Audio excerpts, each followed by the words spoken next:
What's going on, everyone? So, the Los Angeles Lakers could use a kind of upgrade in the backup center. Obviously, Jackson Hayes is there, but as much as I like Jackson Hayes, I look at him as kind of your third big. He's a guy that is great in 10, 15 minutes of action, high energy, high effort, high motor, but we've seen the longer he's in the game, the more that his flaws start to show, the more that he starts to get exposed, particularly come playoff time. During the regular season, I think he'd be okay. I think he'd be fine, right? I don't necessarily think the Lakers need to rush going and getting a backup center. They can kind of be patient, let things play out. Even if they were to go into the season with kind of their center core of Ayton, Hayes, as well as Maxi Kleber, I'm okay with that. But at some point, I'd like to see them kind of address the backup center, kind of get a more kind of secure guy that I trust a little more, that if you needed to in a pinch could play 20, 25 minutes. You know, Ayton gets into foul trouble in game 3 of the playoffs. And it's like, man, do we really want to run Jackson Hayes for the next, quarter and a half? It's like, oh, but we can run a Nick Richards or whatever. But speaking of Nick Richards, per Mark Stein, the Chicago Bulls may look to go and trade for Nick Richards, that they kind of have a logjam at the guard position. Ideally, they want to take kind of a Javion Carter as well as, a second round pick or maybe a couple seconds and go and land a Nick Richards, which many might be thinking like, hey, Lakers should go get Nick Richards, right? Which would be great. I'd love that. But if the Bulls end up with Nick Richards, that could actually benefit the Lakers a ton because of Nikola Vucevic. So the Chicago Bulls, I talked about this a couple weeks ago now, I want to say, the Chicago Bulls may end up buying Nikola Vucevic out of his contract in the next kind of month or so. They've been looking and trying to trade him. They've been looking to shop him, but teams aren't biting, right? Look, Nikola Vucevic is coming off of an excellent season, but he's 34 years old, right? And there's questions about just the decline. Now, he has been Mr. Reliable. The best ability is availability. The guy's giving you like 77 games minimum a season, right? The guy has been Mr. Health. Guy can be a stretch big. Defensively, he's not great, but also the defensive limitations also is a little bit overblown. He's really good in some areas. He's terrible in other areas. He's not a guy you want in a pinch, like defending in space or defending in the pick and roll. But he's a guy, if you funnel, right? Like, so say you have Jared Vanderbilt defending Ja Morant, and Jared Vanderbilt stays in front and funnels Ja to Nikola Vucevic, he can clean it up, right? He can ensure that, hey, that shot doesn't get off and kind of block the shot. But if Ja blows by, say an Austin Reeves and Nikola Vucevic is on an island, he's getting torched every time, right? It's those kind of things. I don't like the idea of Nikola Vucevic as your starting center, but him on a vet minimum off of a buyout, sign me up. Lakers want Al Horford and are interested in Al Horford, right? Now, Al Horford's better defensively, but Nikola Vucevic is better at everything else. Better offensive scorer, better rim, better shooter, right? Dump the ball down to him and he can just kind of go to work, right? Can make plays out of the post, right? He's kind of like that Jokic light. And so him on a vet minimum off the bench on any given night as a starter, right? I would trust and you can do more with him. You can run some pick and pop action. You can run, just have him spread the floor. LeBron likes to kick out shooters, right? He's a guy that gives you a completely different look from the other guys that you have. You can even run your offense through Nikola Vucevic at some time. So here's the thing. If Chicago is already considering and thinking about buying out Nikola Vucevic, if they go and land a Nick Richards, guess what? They're probably even more incentivized now to buy out a Nikola Vucevic, because I don't think that they're going to be able to trade him.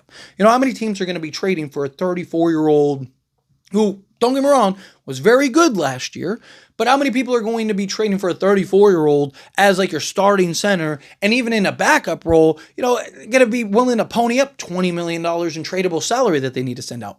Probably not very many, if any at all.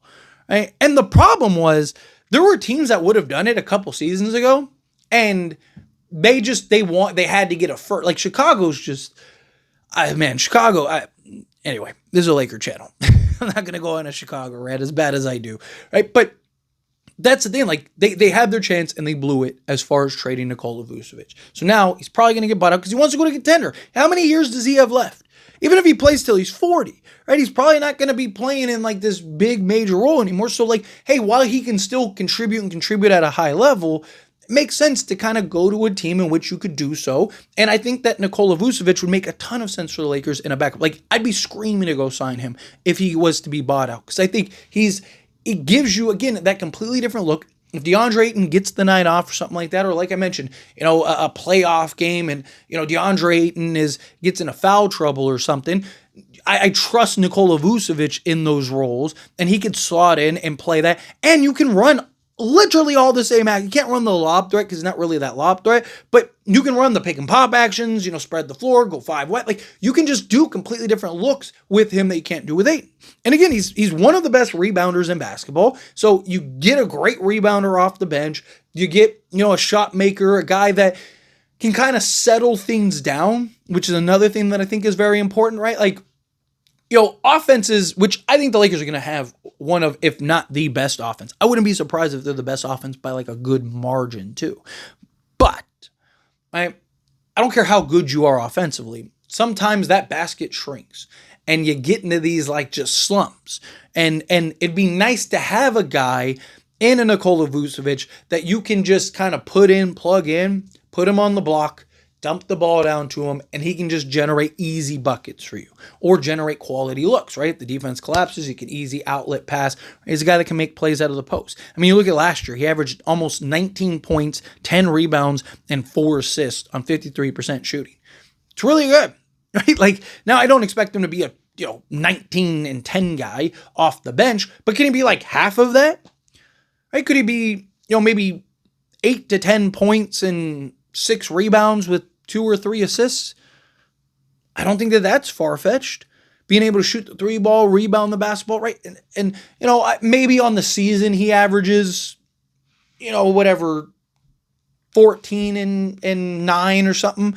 But I think that'll be because Ayton misses, probably 30 games. You probably have moments we play a role. Also, could you maybe play Vucevic and Ayton together? I mean, defensively, that definitely would be a concern. But, as like Ayton can spread out to he technically can spread to the 3-point shot, but not something that I'd want him to do regularly. But Vu can, right? So, and Ayton can stretch to like the 15, 20 foot range. Right? So you could run like kind of different actions, and with Ayton being a lob threat, like you could throw like Jokic on the strong side, dump the ball down to him, and have Ayton be kind of like the cutter mover off basketball, and he could just kind of throw the lob up or turn around and just shoot over the top of a guy or something like that. I don't know, just kind of experiment, kind of do different looks. Just kind of a thought. It's probably not something that you'd want to happen regularly, but I do think you get teams that kind of play 2 bigs at times. It's like, hey, you could throw Ayton and Nikola Vucevic and just see how that works. Problem is, I don't neither's has really played many power forward minutes, but just getting kind of a thought. But anyway, what can Nikola Vucevic bring to a team? Let's get into the numbers here a little more. And, last year, 73 games played, 72 games started. He's played the last few years, right, since basically going to Chicago. 70 games, right, 73 games, 82 games, 76 games, 73 games. So the last 5 years, the fewest he has played in a season is 70 games. He's played 72 games or 73 games twice, 76 and 82, all 82 games. He's averaged 31.2 minutes per game. He took 14.2 field goal attempts per game and shot 53% from the floor during that time. 3-point range. On 4.4 attempts, he shot 40% from 3-point range. He was at 1 point. He actually kind of averaged out a little bit, because there was a stretch 30 games in or something, 35 games in. It might have even been a little more than that, but he was something crazy, 56% from 3-point range. He was just lights out from 3-point range. And then he started kind of tapering off. Right? Look, he's a career 35% 3-point shooter, right? You look at kind of last few years, he's roughly been around that. If he can be, I'm not even saying 40%. If he could be 37% from 3-point range, that's perfect. For a big man that you're looking to stretch the floor, if he could be 37% from 3-point range, knock down the 3 ball with some consistency, put some pressure on opposing teams, it's perfect, right? I don't, obviously, again, if he could be 40%, that'd be beautiful, especially slide alongside LeBron and Luka, guys like that. The quality of looks that you're going to get is just otherworldly, right? Like, I'm so excited to kind of see how that plays out if that were to happen. But 2-point range, 9.8 attempts, shot 58.7%.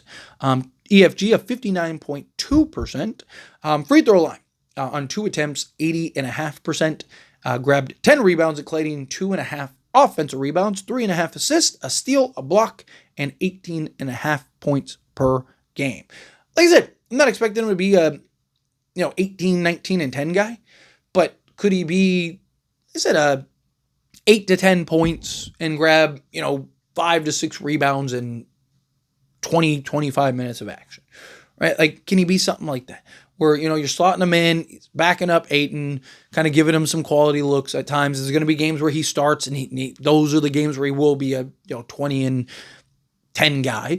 I mean, again, it's incredibly low risk, high reward. What guy would you get that's better in a backup role?